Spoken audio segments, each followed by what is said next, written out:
Hello and welcome to our channel. We're going to tell you a story.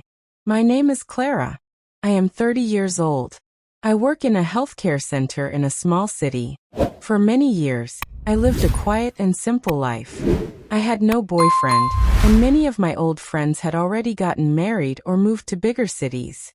Some had children, some were chasing big dreams.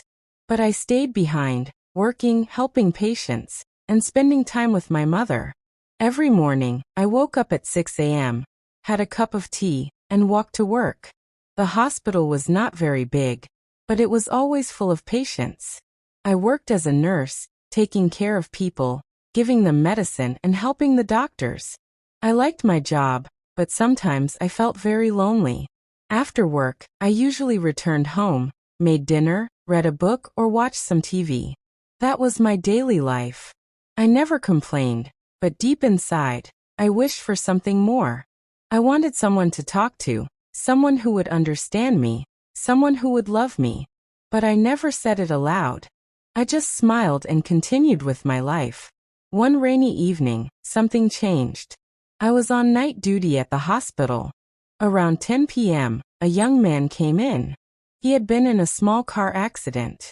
His hand was bleeding, and he looked tired but calm. I took him to the emergency room and helped the doctor clean the wound. While I was cleaning his arm, he smiled and said, "You're very careful. Have you done this many times?" I smiled back. "Yes, this is my daily work." "My name is Ryan," he said. "Thank you for taking care of me." I nodded. "I'm Clara. Nice to meet you, Ryan." He stayed for a few hours for observation, and before he left, he looked at me and said, "You have kind eyes. I think you're a very good person." His words touched me. Nobody had said something like that to me for a long time. The next day, I didn't expect to see him again. But he came back. This time it was not for treatment. He brought a small box of chocolates and said, "I just came to thank you again." I was surprised but happy. We talked for a few minutes and he asked, "Can I take you out for coffee someday?" I felt nervous. Nobody had asked me out for a long time. But I said yes. That weekend, we met at a small coffee shop near the hospital. Ryan told me he was an artist. He painted pictures and sometimes sold them online or at local markets. He loved nature, music, and talking about life. I listened quietly, and he made me laugh. It felt like we had known each other for a long time. After that day, we met often. Sometimes we had coffee, sometimes we just walked in the park. Ryan was different from anyone I had ever met. He was not rich, but he was honest and kind. He listened when I spoke. He remembered little things about me, like how I liked my tea or that I was afraid of thunderstorms. One evening, we sat on a bench in the park. It was cold, and the wind was strong, but I felt warm sitting next to him. "Clara," he said, "you're special. I don't know why, but being with you feels peaceful. Do you feel the same?" I nodded. "Yes, I do." That night, I couldn't sleep. I kept thinking about him. Was this what love felt like? But life is never so simple. One morning, when I arrived at work, my manager called me to her office. She said, "Clara, there is an opportunity. A big hospital in the capital city is looking for skilled nurses. They contacted us. I gave them your name." I was shocked. "Why me?" "Because you're hardworking and kind. They will pay more, and it's a good future for you." I didn't know what to say. It was a big opportunity. I had never left my city. My mother was getting older. And what about Ryan? That evening, I met Ryan and told him everything. He looked at me for a long time and then said, "It's your dream, Clara. You should go. I'll wait for you." Tears came to my eyes. "Will you really wait?" "Yes," he said. "If this is love, distance won't break it." That night, I cried.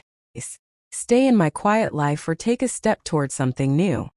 1 week later, I packed my bag and left for the capital city. It was the first time I had ever traveled so far from home. The city was loud, full of people, cars, tall buildings, and bright lights. Everything moved so fast. I felt like a small bird in a but I remembered Ryan's words.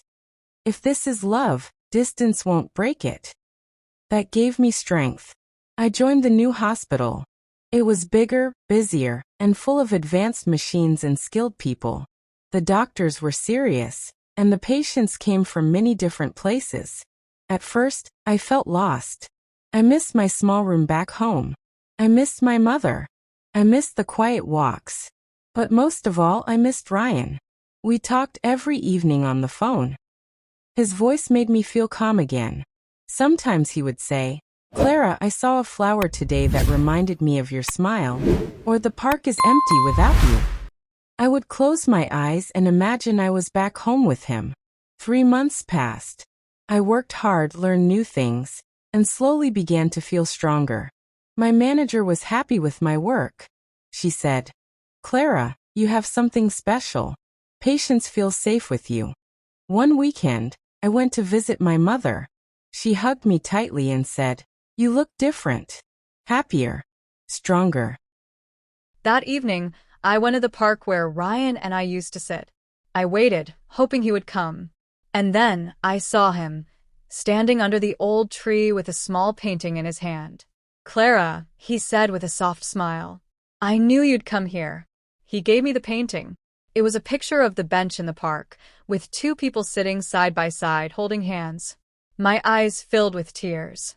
"I painted this after you left," he said. "I missed you so much." "I missed you too," I whispered. We sat on the same bench again. This time, it felt even more special.